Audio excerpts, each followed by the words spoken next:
Saya tahu ramai dah tengok macam-macam jenis rumah dekat Sungai Laut ni. Tapi yang ni saya confirm menjadi pilihan hati anda. Sebab apa? Sebab rumah ni antara yang paling besar tapi harga mampu milik. Berkeluasan hampir 13,000 square feet. Kenapa harga mampu milik? Sebab Rizab Melayu hanya untuk Bumi Putra.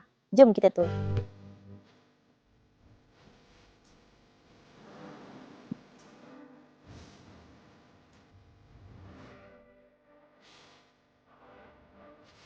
Mana lagi kalau nak dapat rumah yang legend macam ni? Lagi-lagi dekat tengah bandar Johor Bahru. Berdepan dengan RTS Link ke Singapura.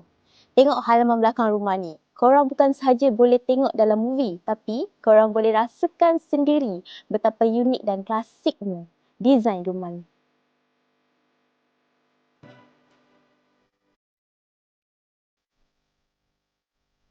Hai, Assalamualaikum. Hari ni Umi berada di bungalow single story di Tulang Laut. 7 bilik, 4 bilik air. Harga jualan dibuka 1.1 juta. Kalau korang berminat, boleh kontak Umi di bawah. Okay? Bye!